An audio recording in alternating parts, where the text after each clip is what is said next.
Hi friends, ಇವತ್ತಿನ ಅದ್ಭುತ ವಿಡಿಯೋಗೆ ನಿಮ್ಮೆಲ್ಲರಿಗೂ ಆತ್ಮೀಯ ಸ್ವಾಗತ. ಫ್ರೆಂಡ್ಸ್, ಸಲೀಂ ಮನೆಯಲ್ಲಿ ಒಂದು ವಿಚಿತ್ರ ಘಟನೆ ನಡೆಯಿತು. ಆ ದಿನ ಅವನ ಜೀವನದಲ್ಲಿ ಒಂದು ಒಳ್ಳೆಯ ಸುದ್ದಿ ಕೇಳಿದ ದಿನವಾಗಿತ್ತು. ಅವನ ಹೆಂಡತಿ ಹೀನಾ ತಾಯಿಯಾಗಲಿದ್ದಳು. ಇದು ಅವರಿಗೆ ಮೊದಲನೇ ಮಗು. ಅವನ ತಾಯಿ ಮತ್ತು ಉಳಿದವರೆಲ್ಲ ಈ ಸಿಹಿ ಕ್ಷಣಗಳಿಗಾಗಿ ಕಾತುರದಿಂದ ಕಾಯುತ್ತಿದ್ದರು. ಹಾಗೆ ಸ್ವಲ್ಪ ಸಮಯದ ನಂತರ ಹೀನಳ ಕೂಗು ಆ ಮನೆಯಲ್ಲಿ ಪ್ರತಿಧ್ವನಿಸಿತು. ಹೀನಾ ಮಗುವಿಗೆ ಜನ್ಮ ನೀಡಿದಳು. ಆದರೆ ಆ ನವಜಾತ ಶಿಶುವನ್ನು ನೋಡಿದ ತಕ್ಷಣ ಸಲೀಂ ಮುಖವನ್ನು ನೋಡಿ ಅವನ ಕಾಲ ಕೆಳಗಿನ ಭೂಮಿಯು ಕುಸಿದಂತಾಯಿತು. ಆ ಮಗು ಸಂಪೂರ್ಣವಾಗಿ ಮನುಷ್ಯನಂತೆ ಇರಲಿಲ್ಲ. ಹೀನಾ ನಡುಗುತ್ತಾ ಆ ಮಗುವನ್ನು ನೋಡಿ ಪ್ರಜ್ಞಾಹೀನಳಾಗಿ ಬಿದ್ದಳು. ಸಲೀಂನ ತಾಯಿ ಸಕೀನಾ ನಡುಗುತ್ತಾ ಕೈಗಳಿಂದ ಆ ಮಗುವನ್ನು ಮಡಿಲಲ್ಲಿ ಎತ್ತಿಕೊಂಡು ಭಯದಿಂದ ಅದನ್ನು ದಿಟ್ಟಿಸಿ ನೋಡಿದಳು. ಅದೇ ಸಮಯದಲ್ಲಿ ಸಲೀಂ ಮಗುವಿನ ಬಳಿ ಬರುತ್ತಿದ್ದಂತೆ ಅವನಿಗೆ ಏನು ಹೇಳಬೇಕೆಂದು ತಿಳಿಯಲಿಲ್ಲ. ದೇವರೇ, ಇದೇನು ಎಂದು ಅಳಲು ಪ್ರಾರಂಭ ಮಾಡಿದನು. ಆ ಹುಟ್ಟಿದ ಮಗುವಿನ ಸಣ್ಣ ಕೈಗಳು ಮತ್ತು ಮುಖ ಮನುಷ್ಯನಂತೆಯೇ ಇತ್ತು. ಆದರೆ ಅವನ ಚರ್ಮ ಮಾತ್ರ ಒಣಗಿದಂತೆ ಇತ್ತು. ಅವನ ಪಾದಗಳ ಬದಲಿಗೆ ಅವನ ತಲೆಯ ಕೆಳಗಿನಿಂದ ಹಾವಿನಂತೆ ಬಾಲವು ಇತ್ತು. ಸಲೀಂಗೆ ಏನು ಮಾಡಬೇಕೆಂದು ತಿಳಿಯಲಿಲ್ಲ. ಅವನು ಒಂದು ಹೆಜ್ಜೆ ಹಿಂದಿಕ್ಕಿ ಗೋಡೆಗೆ ಹೊರಗಿ ಕುಳಿತು ಅಳುತ್ತಿದ್ದನು. ಹೀನಾ ಪ್ರಜ್ಞೆ ಬಂದ ನಂತರ ಅವಳ ಕಣ್ಣುಗಳು ಮಗುವಿನ ಮೇಲೆ ಬಿದ್ದವು. ಒಂದು ಕ್ಷಣ ಅವಳು ಮತ್ತೆ ಶಾಕ್ ಆಗಿ ಹೋದಳು. ಇದೇನು ಈ ರೀತಿ, ನಮಗೆ ಏಕೆ ಹೀಗಾಯಿತು ಎಂದು ಇಬ್ಬರು ಅಳಲು ಶುರು ಮಾಡಿದರು. ಸಕೀನಾ ಭಯದಿಂದ ಮಗುವನ್ನು ಒಂದು ಬಟ್ಟೆಯಲ್ಲಿ ಸುತ್ತಿ ಸಲೀಂ ಕೈಗೆ ಕೊಟ್ಟು, ಇದು ಅಲ್ಲಾಹನ ಗೌರವ, ಇದರ ಹಿಂದೆ ಏನಾದರೂ ಒಂದು ಕಾರಣ ಇರಲೇಬೇಕೆಂದು ಹೇಳಿದಳು. ಇಲ್ಲಿಯವರೆಗೆ ನಾನು ಎಂದಿಗೂ ಇಂಥ ಮಗುವನ್ನು ನೋಡಿಲ್ಲ ಎಂದು ಸಲೀಂ ತಾಯಿ ಹೇಳಿದಳು. ಸಲೀಂ ಬಾಗಿಲು ಮುಚ್ಚಿ ಹೀನಾ ಪಕ್ಕದಲ್ಲಿ ಕುಳಿತು ಮೃದುವಾಗಿ, ಹೀನಾ, ಈ ವಿಷಯವನ್ನು ಯಾರಿಗೂ ಹೇಳಬೇಡ. ಇದು ನಮಗೆ ಪರೀಕ್ಷೆಯ ಸಮಯ. ನಾವು ತುಂಬಾ ತಾಳ್ಮೆಯಿಂದ ಇರಬೇಕು ಎಂದನು. ಹೀನಳ ಕಣ್ಣುಗಳಲ್ಲಿ ತಾಳ್ಮೆ ಕಾಣಲಿಲ್ಲ, ಕೇವಲ ಭಯ ಮತ್ತು ಆಘಾತ ಮಾತ್ರ ಇತ್ತು. ಆದರೆ ಪಾಪ ಹೀನಾ ಮನಸ್ಸಿನಲ್ಲಿ ಅವರಿಗೆ ಏಕೆ ಹೀಗಾಯಿತು ಎಂಬ ಅನುಮಾನಗಳು ಮತ್ತು ಹಲವಾರು ಯೋಚನೆಗಳಿಂದ ತುಂಬಿ ಹೋಯಿತು. ನಮಗೆ ಏಕೆ ಹೀಗಾಯಿತು ಎಂದು ಸಲೀಂ ಅವಳ ಕೈಗಳನ್ನು ಗಟ್ಟಿಯಾಗಿ ಹಿಡಿದುಕೊಂಡನು. ಆದರೆ ಅವನ ಹೃದಯ ಇನ್ನು ವೇಗವಾಗಿ ಬಡಿದುಕೊಳ್ಳುತ್ತಿತ್ತು. ಅವನಿಗೂ ಏನು ಅರ್ಥವಾಗುತ್ತಿಲ್ಲ. ನಿಧಾನವಾಗಿ ಸುದ್ದಿ ಪ್ರದೇಶದೆಲ್ಲೆಡೆ ಹರಡಿತು. ಸಲೀಂ ತಾನು ಯಾವ ಪ್ರಯಾಣವನ್ನು ಮಾಡುತ್ತಿದ್ದಾನೋ ಎಂದು ತಿಳಿದಿರಲಿಲ್ಲ. ಪ್ರತಿ ತಿರುವಿನಲ್ಲಿ ಹೊಸ ಪರೀಕ್ಷೆಗಳು ಎದುರಾಗುತ್ತವೆ ಎಂದು ಅವನಿಗೆ ತಿಳಿದಿತ್ತು. ಈ ಮಗು ತನ್ನ ಮನೆಗೆ ಏಕೆ ಬಂದಿತು, ಅದರ ಹಿಂದಿನ ರಹಸ್ಯವೇನು ಎಂಬುದು ಅವರಿಗೆ ತಿಳಿದಿರಲಿಲ್ಲ. ಸಲೀಂನ ವಯಸ್ಸು ಕೇವಲ 24 ವರ್ಷಗಳು ಮಾತ್ರ. ಮನೆಯ ಪರಿಸ್ಥಿತಿ ಅಷ್ಟಕ್ಕಷ್ಟೇ ಇತ್ತು. ಅನಾರೋಗ್ಯದಿಂದ ಬಳಲುತ್ತಿದ್ದ ತಂದೆ ಮರಣ ಹೊಂದಿದ ಕಾರಣ ತಂಗಿಯರು ಮತ್ತು ಸಹೋದರರ ಜವಾಬ್ದಾರಿ ಅವನ ತಾಯಿ ಹೆಗಲ ಮೇಲೆ ಬಿದ್ದಿತ್ತು.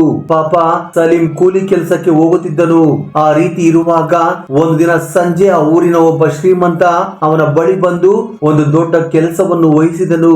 ಅದೇನೆಂದರೆ, ಅರಣ್ಯದ ಒಂದು ಭಾಗದಲ್ಲಿರುವ ಹಳೆಯ ಪೊದೆಗಳನ್ನು ತೆಗೆದುಹಾಕಬೇಕು. ಆ ಭೂಮಿ ನಿರುಪಯುಕ್ತವಾಗಿದ್ದರಿಂದ ಅವೆಲ್ಲವನ್ನು ತೆಗೆದುಹಾಕಿ ಮಾರಾಟ ಮಾಡಲು ಯೋಜನೆ ಮಾಡಿದ್ದನು.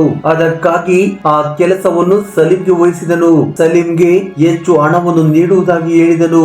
ದುಡ್ಡು ಹೆಚ್ಚಾಗಿ ಸಿಗುತ್ತದೆ ಎಂದು ಏನು ಮಾತನಾಡದೆ ಒಪ್ಪಿಕೊಂಡನು. 3 ದಿನಗಳ ನಂತರ ಸಲೀಂ ಕೂಲಿಗಳೊಂದಿಗೆ ಆ ದಟ್ಟವಾದ ಅರಣ್ಯವನ್ನು ತಲುಪಿದನು. ವಿಷಕಾರಿ ಪ್ರಾಣಿಗಳು ತುಂಬಾ ಅಲ್ಲಿ ವಾಸ ಮಾಡುತ್ತಿದ್ದವು. ಆದರೆ ಹಣಕ್ಕಾಗಿ ಹುಡುಕುತ್ತಿದ್ದ ಸಲೀಂ ಅದರಲ್ಲಿರುವ ಅಪಾಯವನ್ನು ಅಂದಾಜು ಮಾಡಲೇ ಇಲ್ಲ. ಇಷ್ಟು ದೊಡ್ಡ ಅರಣ್ಯವನ್ನು ಸ್ವಚ್ಛಗೊಳಿಸಲು ಹಲವು ದಿನಗಳು ಬೇಕಾಗುತ್ತದೆ ಎಂದು ಸಲೀಂಗೆ ಅರ್ಥವಾಯಿತು. ಏನು ಮಾಡಬೇಕು ಎಂದು ಯೋಚನೆ ಮಾಡಿದನು. ಇದನ್ನೆಲ್ಲ ಮಾಡುವ ಬದಲು ಒಟ್ಟಿಗೆ ಬೆಂಕಿ ಹಚ್ಚಿದರೆ ಸಾಕು ಎಂದುಕೊಂಡನು. ಹಾಗೆ ಮಾಡಿದರೆ ಕೆಲವೇ ಕ್ಷಣಗಳಲ್ಲಿ ಎಲ್ಲವೂ ಬೂದಿಯಾಗುತ್ತದೆ ಎಂದು ಭಾವಿಸಿದನು. ಏನು ಯೋಚಿಸದೆ ಅವನು ಆ ಕಾಡಿಗೆ ಬೆಂಕಿ ಹಚ್ಚಿದನು. ಮರಗಳು ಮತ್ತು ಪೊದೆಗಳು ಕ್ಷಣಾರ್ಧದಲ್ಲಿ ಬೂದಿಯಾದವು. ಅದರಲ್ಲಿರುವ ಪ್ರಾಣಿಗಳ ನೋವು ಯಾರಿಗೂ ಮುಖ್ಯವಾಗಲಿಲ್ಲ. ಎಲ್ಲವೂ ಕ್ಷಣಗಳಲ್ಲಿ ಸತ್ತವು.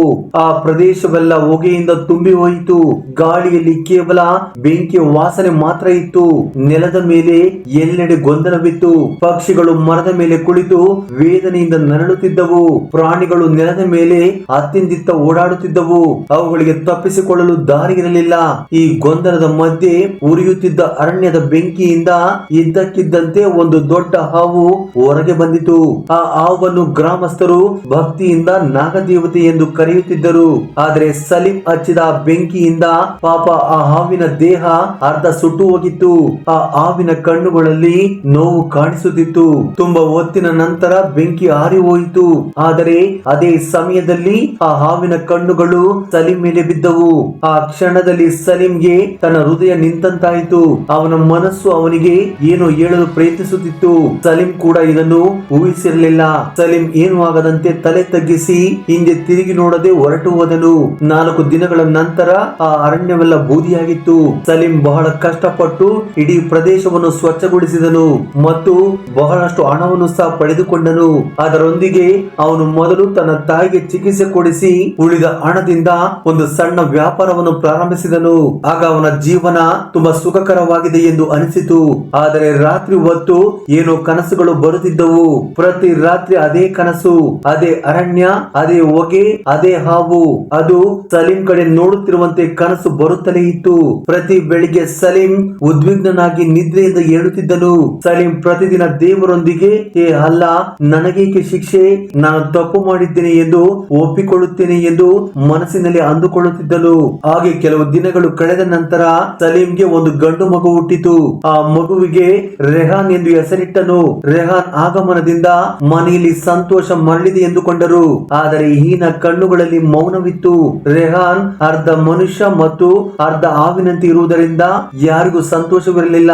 ಅವಳು ರೆಹಾನ್ ಅನ್ನು ನೋಡಿದಾಗಲೆಲ್ಲ ಹೇಳಲಾಗದಂತಹ ಭಯವನ್ನು ಪಡುತ್ತಿದ್ದಳು. ರೆಹಾನ್ ಅನ್ನು ಪ್ರಪಂಚದ ಕಣ್ಣುಗಳಿಂದ ರಕ್ಷಿಸಬೇಕೆಂದು ಸಲೀಂ ನಿರ್ಧಾರ ಮಾಡಿದನು. ಪ್ರತಿದಿನ ಸಲೀಂ ಮನೆಯಲ್ಲಿ ಒಂದು ತಿಳಿಯದ ಆತಂಕ. ರಾತ್ರಿ ವೇಳೆ ಎದ್ದು ನೋಡಿದರೆ ರೆಹಾನ್ ನೆಲದ ಮೇಲೆ ಹರಿದಾಡುತ್ತಾ ಓಡಾಡುತ್ತಿದ್ದನು. ಬೇರೆ ಮಕ್ಕಳಂತೆ ಆಟ ಆಡುತ್ತಿರಲಿಲ್ಲ. ಆದ್ದರಿಂದ ರೆಹಾನ್ ಅನ್ನು ಮನೆಯಿಂದ ಹೊರಗೆ ಕಳಿಸುತ್ತಿರಲಿಲ್ಲ. ಪಾಪ ಸಲೀಂನ ನೋವು ವರ್ಣನಾತೀತ. ಪಾಪ ಹೀನಾ ಪ್ರತಿದಿನ ದುಃಖದಿಂದ ಕರಗುತ್ತಲೇ ಇದ್ದಳು. ಹೀಗಿರುವಾಗ ಒಂದು ದಿನ ಹೀನಳ ತಾಯಿ ತನ್ನ ಮೊಮ್ಮಗನನ್ನು ನೋಡಲು ಬಂದು ಆ ಮಗುವನ್ನು ನೋಡಿದ ತಕ್ಷಣ, ಏನು ಈ ಮಗು, ಇವನು ಈ ಭೂಮಿಗೆ ಸೇರಿದವನು ಅಲ್ಲ ಅನಿಸುತ್ತದೆ ಎಂದಳು. ಆ ದಿನದ ನಂತರದಿಂದ ಸಲೀಂ ಮನೆಗೆ ಯಾರನ್ನು ಬರಗೊಡಲಿಲ್ಲ.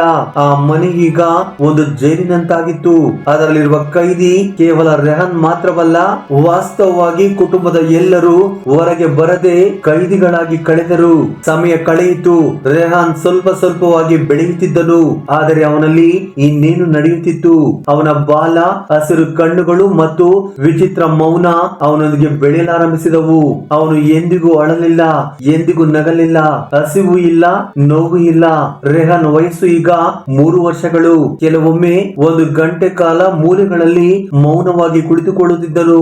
ಕೆಲವೊಮ್ಮೆ ಇದ್ದಕ್ಕಿದ್ದಂತೆ ಹರಿದಾಡಲು ಶುರು ಮಾಡುತ್ತಿದ್ದನು. ಪ್ರತಿ ರಾತ್ರಿ ಸಲೀಂ ದೇವರನ್ನು ಪ್ರಾರ್ಥಿಸುತ್ತಲೇ ಇದ್ದನು. ಒಂದು ದಿನ ಹೀನಾ ರೆಹಾನ್ಗೆ ಊಟ ತಿನ್ನಿಸುತ್ತಿದ್ದಳು. ಇದ್ದಕ್ಕಿದ್ದಂತೆ ರೆಹಾನ್ ಹಲ್ಲು ಕಚ್ಚುತ್ತಾ ಹೀನಾ ಕೈಯನ್ನು ಗಟ್ಟಿಯಾಗಿ ಕಚ್ಚಿದ. ಇದರಿಂದ ಹೀನಾ ಒಮ್ಮೆಲೆ ನೋವಿನಿಂದ ಗಟ್ಟಿಯಾಗಿ ಕಿರುಚಿಕೊಂಡಳು. ಆಗ ಸಲೀಂ ಓಡಿ ಅಲ್ಲಿಗೆ ಬಂದ. ಹೀನಳ ಕೈಯಿಂದ ಭಾರಿ ರಕ್ತಸ್ರಾವ ಆಗುತ್ತಿತ್ತು. ಸಲೀಂ ಬಂದು ಆ ಗಾಯಕ್ಕೆ ಮುಲಾಮು ಹಚ್ಚಿದ. ಆಗ ಹೀನಾ ನಡುಗುತ್ತಿದ್ದಳು. ಇಬ್ಬರು ಒಬ್ಬರನ್ನೊಬ್ಬರು ನೋಡಿಕೊಂಡರು. ಅವರ ಕಣ್ಣುಗಳಲ್ಲಿ ಕೇವಲ ಒಂದೇ ಪ್ರಶ್ನೆ ಇತ್ತು. ಬಹುಶಃ ಇದಕ್ಕೆ ಉತ್ತರ ಅಲ್ಲನಿಗೆ ಮಾತ್ರ ತಿಳಿದಿರಬಹುದು. ಆ ರಾತ್ರಿಯಿಂದ ಹೀನಳ ಪ್ರಪಂಚವು ಒಳಗಿನಿಂದ ವಿಘಟನೆಗೊಳ್ಳುತ್ತಿರುವಂತೆ ಅನಿಸಿತು. ಅವಳು ಆಗಾಗ್ಗೆ ಅರ್ಧರಾತ್ರಿಯಲ್ಲಿ ಎಚ್ಚರಗೊಂಡು ರೆಹಾನ್ನ ಕಡೆಗೆ ನೋಡುತ್ತಿದ್ದಳು. ಕೆಲವೊಮ್ಮೆ ಭಯದಿಂದ, ಕೆಲವೊಮ್ಮೆ ಕರುಣೆಯಿಂದ, ಕೆಲವೊಮ್ಮೆ ಅವಳ ಹೃದಯದಲ್ಲಿ ಪ್ರತಿಧ್ವನಿಸುವ ಪ್ರಶ್ನೆಯಿಂದ. ಆದರೆ ಎಲ್ಲಕ್ಕಿಂತ ಮುಖ್ಯವಾಗಿ ನನ್ನ ಮಗುವಿಗೆ ಇದೆಲ್ಲ ಏಕೆ ಆಗುತ್ತಿದೆ ಎಂದು ಕೊರಗುತ್ತಿದ್ದಳು. ಸಲೀಂ ಹೀಗೆ ಅವಳು ಎಚ್ಚರವಾಗುವುದನ್ನು ನೋಡಿದಾಗ ಪಾಪ ಏನು ಹೇಳಲಾಗದೆ ಮೌನವಾಗಿರುತ್ತಿದ್ದ. ಕ್ರಮೇಣ ಈ ವಿಷಯ ಆ ಊರಿನ ಸುತ್ತಮುತ್ತ ಹರಡಲು ಪ್ರಾರಂಭಿಸಿತು. ರಾತ್ರಿ ರೆಹಾನ್ ಕಿಟಕಿಯಿಂದ ಇಣುಕಿ ನೋಡುವುದನ್ನು ತಾವು ನೋಡಿದ್ದೇವೆ ಎಂದು ಸುತ್ತಮುತ್ತಲಿನ ಮಕ್ಕಳು ಹೇಳತೊಡಗಿದರು. ಕೆಲವರು ಆ ಮನೆಯಿಂದ ದಿನವೂ ಹಾವು ಬುಸುಗುಡುವ ಶಬ್ದ ಕೇಳಿ ಬರುತ್ತದೆ ಎಂದು ಮಾತನಾಡಿಕೊಳ್ಳುತ್ತಿದ್ದರು. ಅಂದಿನಿಂದ ಯಾರು ಆ ಮನೆ ಕಡೆಗೆ ಬರುತ್ತಿರಲಿಲ್ಲ. ಪಾಪ ಒಬ್ಬ ಮನುಷ್ಯನು ಆ ಮನೆ ಹತ್ತಿರ ಸುಳಿಯುತ್ತಿರಲಿಲ್ಲ. ಸಲೀಂ ಕೂಡ ಮನೆಯಿಂದ ಹೊರಗೆ ಹೋಗುವುದನ್ನು ಸಂಪೂರ್ಣವಾಗಿ ನಿಲ್ಲಿಸಿದ. ಈಗ ಅವನು ತನ್ನ ಮನೆಯ ಗೋಡೆಗಳಿಗೆ ಸೀಮಿತನಾಗಿದ್ದ. ಒಂದು ದಿನ ಆ ಊರಿನ ಮಸೀದಿಯ ಇಮಾಮ್ ಮೌಲಾನಾ ಜಲೀಲ್ ಬಂದು ಸಲೀಂನನ್ನು ಭೇಟಿಯಾಗಿ, ಸಲೀಂ ಎಲ್ಲವೂ ಸರಿಯಾಗಿದೆ ಎಂದು ಕೇಳಿದರು. ಸಲೀಂ ಸುಳ್ಳು ಹೇಳಿದ. ನನ್ನ ಮಗ ಅನಾರೋಗ್ಯದಿಂದ ಇದ್ದಾನೆ, ದಯವಿಟ್ಟು ಅವನಿಗಾಗಿ ಪ್ರಾರ್ಥಿಸಿ ಎಂದು ಬೇಡಿಕೊಂಡ. ಮೌಲಾನಾ ಮೃದುವಾದ ಸ್ವರದಲ್ಲಿ, ನಾವು ಅಲ್ಲನ ಆಶೀರ್ವಾದಗಳಿಗೆ ಕೃತಜ್ಞರಾಗಿರಬೇಕು. ಮಗ ಅನಾರೋಗ್ಯದಿಂದಿದ್ದರೆ ಚಿಕಿತ್ಸೆ ಕೊಡಿಸುವುದು ನಮ್ಮ ಕರ್ತವ್ಯ ಎಂದು ಹೇಳಿದರು. ಸಲೀಂ ತಲೆ ತಗ್ಗಿಸಿದ. ಆದರೆ ಅವನ ಹೃದಯ ಒಳಗೆ ನಡುಗುತ್ತಿತ್ತು. ಫ್ರೆಂಡ್ಸ್, ಸತ್ಯ ಹೆಚ್ಚು ಕಾಲ ಮರೆಯಾಗುವುದಿಲ್ಲ ಎಂದು ಅವನಿಗೆ ತಿಳಿದಿತ್ತು. ಸತ್ಯ ಹೊರಬಂದ ದಿನ ಜನರು ರೆಹಾನ್ ನನ್ನು ಮನುಷ್ಯನಾಗಿ ನೋಡದೆ ಭಯಾನಕ ಜೀವಿ ಟಿವಿಯಾಗಿ ನೋಡುತ್ತಾರೆ ಎಂದು ಅವನಿಗೆ ಗೊತ್ತಿತ್ತು. ಆ ರಾತ್ರಿ ಎಲ್ಲರೂ ಮಲಗಿದಾಗ ಸಲೀಂ ನಿಶಬ್ದವಾಗಿ ರೆಹಾನ್ನ ಕೋಣೆಗೆ ಹೋದ. ಕೋಣೆ ಸ್ವಲ್ಪ ಕತ್ತಲೆಯಾಗಿತ್ತು, ಆದರೆ ರೆಹಾನ್ನ ಹಸಿರು ಕಣ್ಣುಗಳು ಆ ಕತ್ತಲೆಯಲ್ಲಿ ಪ್ರಕಾಶಮಾನವಾಗಿ ಹೊಳೆಯುತ್ತಿದ್ದವು. ಸಲೀಂ ಹತ್ತು ಸುಸ್ತಾಗಿದ್ದ. ಸಲೀಂ ಧೈರ್ಯವನ್ನು ಒಟ್ಟುಗೂಡಿಸಿ ಮುಂದೆ ಸಾಗಿದ. ಅವನು ರೆಹಾನ್ನ ಸಣ್ಣ ಕೈಯನ್ನು ಹಿಡಿದುಕೊಂಡ. ಆ ಸಮಯದಲ್ಲಿ ಅವನ ಕಣ್ಣುಗಳಿಂದ ನೀರು ಬಂದವು. ಅವನು ತನ್ನ ಮನಸ್ಸಿನಲ್ಲಿ ದೃಢ ನಿಶ್ಚಯ ಮಾಡಿದ. ತನ್ನ ಮಗನನ್ನು ಮರೆ ಮಾಡಬೇಕು ಎಂದುಕೊಂಡ. ಪ್ರಪಂಚವು ಅವನನ್ನು ಒಪ್ಪುವುದಿಲ್ಲ, ಎಲ್ಲರೂ ಗೇಲಿ ಮಾಡುತ್ತಾರೆ ಎಂದು ಸಲೀಂಗೆ ತಿಳಿದಿತ್ತು. ಹೀಗೆ ಕೆಲವು ದಿನಗಳು ಕಳೆದು ಹೋದವು. ಕೆಲವು ದಿನಗಳ ನಂತರ ಒಂದು ದಿನ ಸಂಜೆ ಕಪ್ಪು ಮೋಡಗಳು ಆಕಾಶವನ್ನು ಆವರಿಸಿದವು. ಬಿರುಗಾಳಿ ಸಹಿತ ಗುಡುಗು, ಮಿಂಚು ಮತ್ತು ಧಾರಾಕಾರ ಮಳೆ ಸುರಿಯುತ್ತಿತ್ತು. ಇದ್ದಕ್ಕಿದ್ದಂತೆ ಸಲೀಂ ನಿದ್ರೆಯಿಂದ ಎಚ್ಚರಗೊಂಡ. ಹೀನ ಕಿರುಚುತ್ತಿದ್ದಳು. ಸಲೀಂ, ರೆಹಾನ್ ಓಡಿ ಹೋಗಿದ್ದಾನೆ ಎಂದು ಜೋರಾಗಿ ಕೂಗುತ್ತಿದ್ದಳು. ಮನೆಯ ಬಾಗಿಲು ತೆರೆದಿರುವುದನ್ನು ಗಮನಿಸಿದರು. ಪಾಪ ಸಲೀಂ ಹುಚ್ಚನಂತೆ ಮನೆಯೆಲ್ಲ ಅವನಿಗಾಗಿ ಹುಡುಕಲು ಪ್ರಾರಂಭಿಸಿದ. ಮಲಗುವ ಕೋಣೆ, ಅಡುಗೆ ಮನೆ, ಹಿತ್ತಲಿನಲ್ಲಿ ಅವನ ಸುಳಿವು ಎಲ್ಲೂ ಕೂಡ ಕಾಣಿಸಲಿಲ್ಲ. ಕೊನೆಗೆ ಸಲೀಂ ಹಳೆಯ ವಸ್ತುಗಳನ್ನು ಇಡುವ ಕೋಣೆಗೆ ಹೋದ. ಅಲ್ಲಿ ರೆಹಾನ್ ನೆಲದ ಮೇಲೆ ಕುಳಿತಿರುವುದನ್ನು ನೋಡಿದ. ಅವನ ದೇಹವು ಈಗ ಹಿಂದಿಗಿಂತಲೂ ದೊಡ್ಡದಾಗಿ ಕಾಣಿಸುತ್ತಿತ್ತು. ಅವನ ಕಣ್ಣುಗಳು ಬೆಂಕಿಯಂತೆ ಉರಿಯುತ್ತಿದ್ದವು. ಅವನು ಯಾವುದೋ ತಿಳಿಯದ ವಿಚಿತ್ರ ಸ್ವರದಲ್ಲಿ ಕಿರುಚುತ್ತಿದ್ದ. ಶಬ್ದವು ತುಂಬಾ ಜೋರಾಗಿತ್ತು. ಗೋಡೆಗಳು ಕೂಡ ನಡುಗಲು ಪ್ರಾರಂಭಿಸಿದವು. ಅವನ ಕೂಗಾಟ ಕೇಳಿ ಇಡೀ ಗ್ರಾಮವೇ ಬೆಚ್ಚಿ ಬಿತ್ತು. ಜನರು ಕಿಟಕಿಗಳ ಮೂಲಕ ಇಣುಕಿ ನೋಡಲು ಪ್ರಾರಂಭ ಮಾಡಿದರು. ಹೀನಾ ಬಾಗಿಲಿನ ಬಳಿಗೆ ಬಂದಳು. ರೆಹಾನ್ ಅನ್ನು ನೋಡಿದ ತಕ್ಷಣ ಹುಚ್ಚು ಹಿಡಿದವಳಂತೆ ಕೂಗತೊಡಗಿದಳು. ಓ ದೇವರೇ, ನಾವು ಏನು ಪಾಪ ಮಾಡಿದ್ದೇವೆ? ಸಲೀಂಗೆ ಏನು ಅರ್ಥವಾಗಲಿಲ್ಲ. ಆ ಕ್ಷಣದಲ್ಲಿ ಅವನು ಎಲ್ಲವನ್ನು ನೆನಪಿಸಿಕೊಂಡ. ಆಗ ಅವನಿಗೆ ನೆನಪಾಯಿತು, ಇದು ಹಾವು ಹಾಕಿದ ಶಾಪ ಎಂದು. ಆ ದಿನ ನಾನು ಮಾಡಿದ ತಪ್ಪು ಇಂದು ನನ್ನ ಮಗನನ್ನು ಬಲಿ ತೆಗೆದುಕೊಳ್ಳುತ್ತಿದೆ ಎಂದು ಅವನಿಗೆ ಅರ್ಥವಾಯಿತು. ಅವನು ಓಡಿ ಬಂದು ರೆಹಾನ್ ಅನ್ನು ಎತ್ತಿಕೊಂಡ. ಮೊದಲ ಬಾರಿಗೆ ಅವನು ತನ್ನ ಮಗನನ್ನು ತನ್ನ ಎದೆಗೆ ತಬ್ಬಿಕೊಂಡ. ಸಲೀಂ ಮತ್ತು ಹೀನಾ ಇಬ್ಬರ ಕಣ್ಣುಗಳಿಂದ ಕಣ್ಣೀರು ಹರಿಯುತ್ತಿತ್ತು. ಆ ನಂತರ ಒಂದು ಅನಿರೀಕ್ಷಿತ ಅದ್ಭುತ ನಡೆಯಿತು. ಎಂದಿಗೂ ಅಳದಿದ್ದ ರೆಹಾನ್ ಮೊದಲ ಬಾರಿಗೆ ಅಳಲು ಪ್ರಾರಂಭ ಮಾಡಿದ. ಆ ರಾತ್ರಿ ಸಲೀಂ ನಿರ್ಧಾರ ಮಾಡಿದ, ಏನೇ ಆದರೂ ತನ್ನ ಮಗನನ್ನು ಉಳಿಸಿಕೊಳ್ಳಬೇಕು ಎಂದು ನಿರ್ಧಾರ ತೆಗೆದುಕೊಂಡ. ಆದರೆ ಆ ಊರಿನ ಜನರು ಮಾತ್ರ ಇದು ಖಂಡಿತವಾಗಿಯೂ ಇಂದಿನ ಜನ್ಮಕ್ಕೆ ಸಂಬಂಧಿಸಿದ್ದೆ ಎಂದು ಭಾವಿಸಿದರು. ಕೆಲವು ದಿನಗಳ ನಂತರ ಒಂದು ದಿನ ಸಂಜೆ ಸಲೀಂ ಮನೆಯ ಮುಂದೆ ಒಂದು ಬಿಳಿ ಕಾರು ಬಂದು ನಿಂತಿತು. ಕೆಲವು ಅಧಿಕಾರಿಗಳು ಕಾರಿನಿಂದ ಕೆಳಗಿಳಿದರು. ಅವರಲ್ಲಿ ಆರೋಗ್ಯ ಇಲಾಖೆಯ ಒಬ್ಬ ಅಧಿಕಾರಿ, ಸಾಮಾಜಿಕ ಕಾರ್ಯಕರ್ತರು ಮತ್ತು ಇಬ್ಬರು ಪೊಲೀಸರು ಇದ್ದರು. ಅವರು ಸಲೀಂ ಮನೆಯ ಬಾಗಿಲು ತಟ್ಟಿದರು. ನಮಗೆ ಇಲ್ಲಿಂದ ಮಾಹಿತಿ ಸಿಕ್ಕಿದೆ, ಇಲ್ಲಿ ಒಬ್ಬ ಮಗುವಿದ್ದಾನಂತೆ. ಅವನು ಸಾಮಾನ್ಯ ಮಗುವಲ್ಲವಂತೆ. ನಾವು ಅವನನ್ನು ನಮ್ಮೊಂದಿಗೆ ಸಂಶೋಧನಾ ಕೇಂದ್ರಕ್ಕೆ ಕರೆದೊಯ್ಯಬೇಕು. ಇದರ ಬಗ್ಗೆ ತನಿಖೆ ಮಾಡಬೇಕಾದ ಅವಶ್ಯಕತೆ ನಮಗಿದೆ ಎಂದು ಹೇಳಿದರು. ಸಲೀಂ ಮುಖ ಕಳೆಗುಂದಿತು. ಅವನು ಅವರೊಂದಿಗೆ, ಅವನು ನನ್ನ ಮಗ, ನೀವು ಅವನನ್ನು ಹೇಗೆ ಕರೆದುಕೊಂಡು ಹೋಗುತ್ತೀರಿ ಎಂದು ಕೇಳಿದ. ಆಗ ಆಫೀಸರ್ ಕಠಿಣ ಸ್ವರದಲ್ಲಿ, ನೋಡಿ, ನಾವು ನಮ್ಮ ಕೆಲಸ ಮಾಡೋಣ. ಆ ಮಗು ಇಲ್ಲಿ ಇದ್ದರೆ ಇಡೀ ಗ್ರಾಮಕ್ಕೆ ಅಪಾಯವಾಗಬಹುದು ಎಂದರು. ಅದೇ ಸಮಯದಲ್ಲಿ ಅವರಲ್ಲೊಬ್ಬ ಸದಸ್ಯ ರೆಹಾನ್ ಇದ್ದ ಕೋಣೆಯ ಕಡೆಗೆ ಹೋದ. ಅವನು ರೆಹಾನ್ ಅನ್ನು ಮುಟ್ಟಲು ಪ್ರಯತ್ನಿಸಿದಾಗ ರೆಹಾನ್ ಮಿಂಚಿನ ವೇಗದಲ್ಲಿ ದೂರ ಸರಿದು ಹೋದ. ರೆಹಾನ್ ನೆಲದ ಮೇಲೆ ಹರಿದಾಡುತ್ತಿದ್ದಾನೆ. ರೆಹಾನ್ ಎಂದು ಸಲೀಂ ಕಿರುಚಿದ. ನನ್ನ ಮಗನನ್ನು ಬಿಟ್ಟು ಬಿಡಿ ಎಂದು ಬೇಡಿಕೊಂಡ. ರೆಹಾನ್ ಬಂದು ತನ್ನ ತಂದೆಯನ್ನು ಗಟ್ಟಿಯಾಗಿ ಹಿಡಿದುಕೊಂಡ. ಪಾಪ ಅವನ ಕಣ್ಣುಗಳಲ್ಲಿ ವೇದನೆ ಕಾಣಿಸಿತು. ಇದೇ ಸಮಯದಲ್ಲಿ ಆ ಅಧಿಕಾರಿಗಳಲ್ಲಿ ಒಬ್ಬರು ಮತ್ತಿನ ಔಷಧಿಯನ್ನು ಸಿದ್ಧಪಡಿಸಿ ರೆಹಾನ್ಗೆ ಇಂಜೆಕ್ಟ್ ಮಾಡಿದರು. ಕೆಲವೇ ಕ್ಷಣಗಳಲ್ಲಿ ರೆಹಾನ್ನ ಕಣ್ಣು ರೆಪ್ಪೆಗಳು ಮುಚ್ಚಲು ಪ್ರಾರಂಭಿಸಿದವು. ಹೀನಾ ರೆಹಾನ್ ಅನ್ನು ತನ್ನ ಕೈಗಳಿಂದ ಬಿಡುತ್ತಿರಲಿಲ್ಲ. ಯಾ ಅಲ್ಲಾ, ನನ್ನ ಮಗುವನ್ನು ಕಾಪಾಡು ಎಂದು ಕೂಗುತ್ತಿದ್ದಳು. ರೆಹಾನ್ ಅನ್ನು ಪಂಜರದಂತಹ ಪೆಟ್ಟಿಗೆಯಲ್ಲಿ ಹಾಕಿ ಲಾಕ್ ಮಾಡಲಾಯಿತು. ಹೀಗೆ ಅವರು ರೆಹಾನ್ ಅನ್ನು ಕಾರಿನಲ್ಲಿ ತುಂಬಿಕೊಂಡು ಅಲ್ಲಿಂದ ಮಿಂಚಿನ ವೇಗದಲ್ಲಿ ಹೊರಟು ಹೋದರು. ಅದೇ ರಾತ್ರಿ ಸಲೀಂ ಮತ್ತು ಹೀನಾ ತಮ್ಮ ಮನೆಯನ್ನು ಬಿಟ್ಟು ಹೊರಟು ಹೋದರು. ಒಂದು ಕಾಲದಲ್ಲಿ ಸಂತೋಷದಿಂದ ತುಂಬಿದ್ದ ಆ ಮನೆಯು ಈಗ ನಿಶಬ್ದ ಸಮಾಧಿಯಾಗಿ ಮಾರ್ಪಟ್ಟಿತ್ತು. ನಗರಕ್ಕೆ ತುಂಬಾ ದೂರದಲ್ಲಿರುವ ಒಂದು ಸಣ್ಣ ಗ್ರಾಮದ ತುದಿಯಲ್ಲಿ ಸಲೀಂ ಮತ್ತು ಹೀನಾ ಒಂದು ಹಳೆಯ ಹಾಳಾದ ಮನೆಯನ್ನು ನೋಡಿಕೊಂಡು ನೆಲೆಸಲು ಶುರು ಮಾಡಿದರು. ಪಾಪ ಅವರು ಏಕಾಂಗಿಗಳಾಗಿದ್ದರು. ಮತ್ತೊಂದೆಡೆ ರೆಹಾನ್ ಸಂಶೋಧನಾ ಕೇಂದ್ರದಲ್ಲಿ ಬಂದಿಯಾಗಿದ್ದ. ಅಲ್ಲಿ ವೈದ್ಯರ ತಂಡವು ರಾತ್ರಿ ಹಗಲು ಅವನನ್ನು ಪರೀಕ್ಷೆ ಮಾಡುತ್ತಿತ್ತು. ಅವನಿಗೆ ಈಗ 5 ವರ್ಷ, ಆದರೆ ಅವನ ದೇಹವು 10 ವರ್ಷದ ಮಗುವಿನ ದೇಹದಂತೆ ಆಗಿತ್ತು. ಅವನ ಬಾಲವು ಈಗ ಉದ್ದವಾಗಿ ಮತ್ತು ಭಾರವಾಗಿ ಮಾರ್ಪಟ್ಟಿತ್ತು. ಚರ್ಮ ಗಟ್ಟಿಯಾಗಿತ್ತು. ಕಣ್ಣುಗಳಲ್ಲಿ ವಿಚಿತ್ರ ರೂಪ. ಇದು ತುಂಬಾ ಆಶ್ಚರ್ಯಕರ ವಿಷಯವಾಗಿತ್ತು. ಆದರೆ ಒಂದು ದಿನ ನಿದ್ರೆಯಲ್ಲಿ ಸಲೀಂಗೆ ಆ ಅರಣ್ಯದ ಘಟನೆ ನೆನಪಾಯಿತು. ಆಗ ಅವನು ಮನಸ್ಸಿನಲ್ಲಿ, ಅಲ್ಲ, ನನ್ನಿಂದ ತಪ್ಪಾಗಿದೆ, ನಾನು ಇದನ್ನು ಒಪ್ಪಿಕೊಳ್ಳುತ್ತೇನೆ, ದಯವಿಟ್ಟು ನನ್ನ ಕ್ಷಮಿಸು, ತಪ್ಪಾಯಿತು ಎಂದು ಬೇಡಿಕೊಳ್ಳುವುದಕ್ಕೆ ಶುರು ಮಾಡುತ್ತಾನೆ. ಹಾಗೆ ಅವನು ಮನಸ್ಸಿನಲ್ಲಿ ಬೇಡಿಕೊಂಡ ಸ್ವಲ್ಪ ಸಮಯದ ನಂತರ ಆ ಸಂಶೋಧನಾ ಕೇಂದ್ರದಿಂದ ಸಲೀಂಗೆ ಫೋನ್ ಬಂತು. ಸಲೀಂ ತಕ್ಷಣ ಸಂಶೋಧನಾ ಕೇಂದ್ರಕ್ಕೆ ತಲುಪುತ್ತಿದ್ದಂತೆ ಗೊಂದಲದ ವಾತಾವರಣವಿತ್ತು. ಆ ಹಾಸ್ಪಿಟಲ್ ಅಲ್ಲಿ ಕೆಟ್ಟು ಹೋಗಿದ್ದ ಯಂತ್ರಗಳು ಶಬ್ದ ಮಾಡುತ್ತಿದ್ದವು. ಆ ಕೋಣೆಯಿಂದ ಪ್ರಕಾಶಮಾನವಾದ ಬೆಳಕು ಹೊರಬರುತ್ತಿತ್ತು. ಸಲೀಂ ಒಳಗೆ ಹೋಗಿ ನೋಡಿದಾಗ ರೆಹಾನ್ ಅಲ್ಲಿಯೇ ಇದ್ದ. ರೆಹಾನ್ ನಿಂದ ಯಾವುದೋ ಅದ್ವಿತೀಯ ಶಕ್ತಿ ಹೊರಹೊಮ್ಮುತ್ತಿತ್ತು. ಅಲ್ಲಿ ಇದ್ದವರೆಲ್ಲ ಕಿರ್ಚುವುದಕ್ಕೆ ಶುರು ಮಾಡಿದರು. ಏನು ನಡೆಯುತ್ತಿದೆ ಎಂದು ಅರ್ಥವಾಗುತ್ತಿಲ್ಲ. ಅದನ್ನು ನೋಡಿದ ಸಲೀಂನ ಹೃದಯ ನಿಂತು ಹೋಯಿತು. ಅವನು ರೆಹಾನ್ ನ ಬಳಿಗೆ ಓಡಿದ. ಅವನ ತಲೆ ಮೇಲೆ ಕೈ ಇಟ್ಟು, ರೆಹಾನ್, ನಿನ್ನ ಅಪ್ಪ ಬಂದಿದ್ದಾನೆ ಎಂದನು. ಇದ್ದಕ್ಕಿದ್ದಂತೆ ಬೆಳಕು ಪ್ರಕಾಶಮಾನವಾಯಿತು. ಕಿಟಕಿಗಳು ನಡಗಲು ಪ್ರಾರಂಭಿಸಿದವು. ಒಮ್ಮೆಲೆ ಯಂತ್ರಗಳು ನಿಂತು ಹೋದವು. ಆಗ ಒಮ್ಮೆಲೆ ನಿಶಬ್ದ. ನಿಧಾನವಾಗಿ ರೆಹಾನ್ ಕಣ್ಣು ತೆರೆದು ಸಲೀಂಗೆ, ಅಪ್ಪ, ಆ ಹಾವು ಇನ್ನು ವೇದನೆಯಿಂದ ಸತ್ತಿಲ್ಲ, ತಪ್ಪಿನ ಪರಿಹಾರಕ್ಕಾಗಿ ಕಾಯುತ್ತಿದೆ, ತಪ್ಪು ಒಪ್ಪಿಕೊಳ್ಳುತ್ತೀಯಾ ಎಂದು ಎದುರು ನೋಡುತ್ತಿದೆ. ಈಗ ಅದು ಒಬ್ಬ ವ್ಯಕ್ತಿ ತನ್ನ ಪಾಪವನ್ನು ಅರಿತುಕೊಂಡಾಗ ಮಾತ್ರ ಆ ಶಾಪವು ಪ್ರಾರ್ಥನೆಯಾಗಿ ಮಾರ್ಪಡುತ್ತದೆ ಎಂದು ಹೇಳಿದ. ಈ ಮಾತನ್ನು ಹೇಳಿದ ನಂತರ ರೆಹಾನ್ ಕಣ್ಣುಗಳಲ್ಲಿ ಕಣ್ಣೀರು ತುಂಬಿದವು.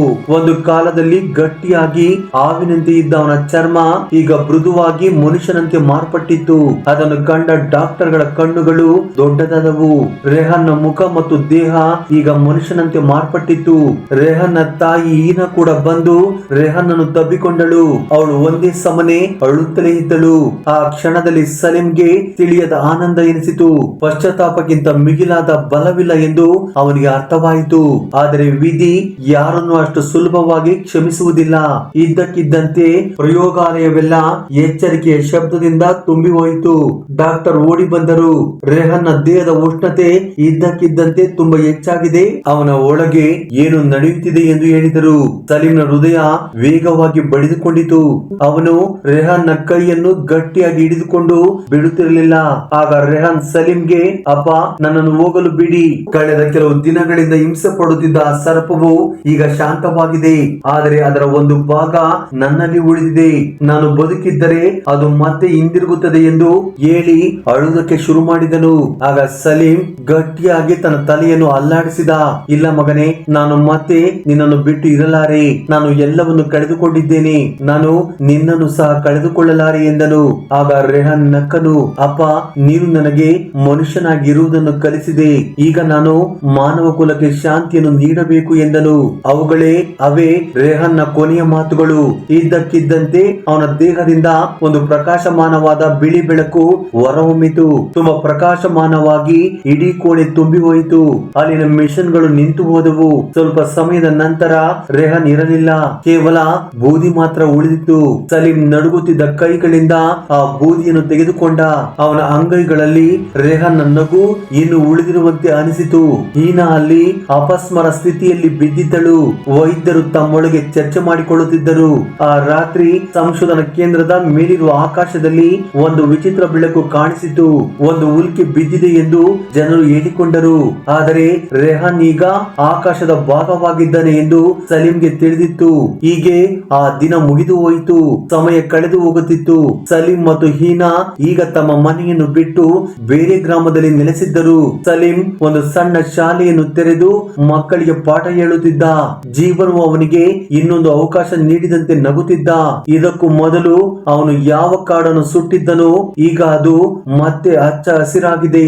ಒಣಗಿದ ಗ್ರಾಮದ ತುದಿಯಲ್ಲಿದ್ದ ಕಾಡು ಈಗ ಮತ್ತೆ ಹಸಿರಾಗಿದೆ. ಪಕ್ಷಿಗಳ ಇಂಚರಗಳು ಹಿಂತಿರುಗಿದವು. ಈಗಿರುವಾಗ ಒಂದು ದಿನ ಒಂದು ಚಿಕ್ಕ ಮಗು ಓಡಿ ಸಲೀಂ ಬಳಿಗೆ ಬಂದಿತು.